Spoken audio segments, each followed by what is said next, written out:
There's a lot of questions out there. People are asking, what is Stoicism? And I'm going to answer that. I'm going to give you an intro to Stoicism. Let's get it. So simply put, Stoicism is a philosophy of life. It's deliberately designed to be understandable, practical, and actionable. Practicing Stoicism doesn't require learning some completely new philosophy or dogmas and hours of meditation. It's really just about useful, practical practices that you can use for immediate results in your life in creating more peace and more contentment moving forward. Stoicism is designed to help improve your quality of character, and character is really all we have. So let's talk about the history of Stoicism. So Stoicism is a school of philosophy that started in ancient Greece and Rome. It began in the early 3rd century. During this time, the Roman Empire was going through some changes. It was known as the crisis of the 3rd century, or the imperial crisis. The Roman Empire was dealing with barbarians encroaching on every border and the migration of immigrants into its borders, into the new territories. There were civil wars, there was peasant rebellions, political instability, plague, debasement of currency, and economic depression. This stuff sounds familiar. This sounds real familiar. People are beginning to realize that money and prestige and the beautiful things were not saving them from miserable lives. These things were not going to bring guaranteed happiness or contentment. So with all that going on, Stoicism became popular. It became famous because it offered practical answers to those questions that people were just really having trouble with, like really the struggle. What is the purpose of my life? Stoicism offered a framework that was missing during that time, a framework that provided guidance or a light at the end of this bleak tunnel, a way of dealing with human existence, including birth and growth and emotions and aspirations, conflict, and mortality. The principles of Stoicism are old school, really old school. But the Stoic teachings still hold as much relevance and weight and lessons in today's world as they did back in ancient Rome.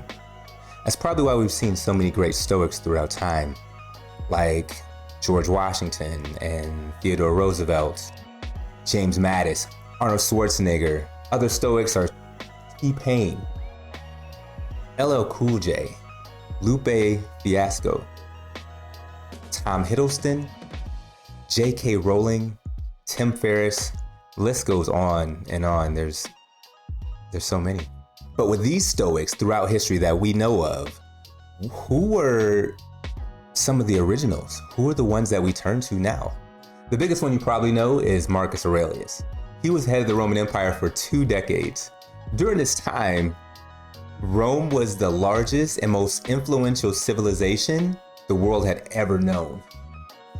Some would argue that Marcus Aurelius was the most influential man in history. This powerful man practiced and lived by the Stoic philosophies. He wrote nightly in his journal about the struggles of living as a virtuous being. Later, his writings were found, collected, and published. You've probably heard of that book. It's called Meditations. Meditations is now recognized as one of the most influential Stoic texts in the world. His writings are a direct look into the mind of a practicing Stoic, and it stands as an incredible example of the ways that Stoic philosophies can be used to deal with very stressful situations. Another Stoic you've probably heard of is Lucius Seneca. Lucius Seneca was a statesman, a dramatist, and a writer. Needless to say, he had a way with words. Seneca has a simple and entertaining and memorable way of describing Stoicism. It's been said that it's great for beginners that are just learning to engage the philosophy. Some of the highlights of Seneca's writings are his practical considerations of topics like friendship and mortality and the proper use of time. He presents these in a memorable and simple way. You can find collections of his writings in a book called Letters from a Stoic. I'll have all the links to the books mentioned down in the description. So another one of the Stoics that you may have heard of is Epitidus. Epitidus, whose name literally means gained or acquired, went from being a slave to one of Stoicism's most analytical thinkers, all through using his mind and his actions. This is an example of the power that's available to us through Stoicism. Epitidus' writings can be found in the book The Enchiridion. In his writings, he explains useful ways of implementing Stoicism into your lives and how using Stoicism can improve your life. Another Stoic that a lot of people haven't heard of or don't really know the story behind is Xeno of Citium. A lot of people don't know about Xeno, which is wild because it all started with Xeno. Xeno was a wealthy merchant who survived a shipwreck voyage near Athens. He lost everything. He went into Athens and started listening to the philosophers there and studying different forms of philosophy that were popular during that day. Eventually, he decided to start his own. Xeno would teach and lecture at the Stoa Poikile in Athens. Now, what's a stoa, right? A stoa is like a large covered porch, a large covered area that the public use for selling things, merchants, almost like a farmer's market, bazaar, and public gatherings. Xeno's followers became known for that as Stoics, for the teachings were at the Stoa. Funny thing is, originally they were called Xenoians, but I'm glad that changed. So what are the main principles of Stoicism? I haven't seen any stone tablets come from mountains on high or something that says this is the doctrine of Stoicism. And that's the beauty of it. Epictetus said the good of a man is within his own will. So here it is in a nutshell. We don't always have control over the events that affect us, but we do have control over how we respond to them. Even though there's no set doctrine, a big four that I would start with any beginning would be practical wisdom, temperance, justice, and courage. So practical wisdom, that's the ability to deal with complex situations in a logical, informed, calm manner. Temperance would be defined as exercising restraint and moderation in all things.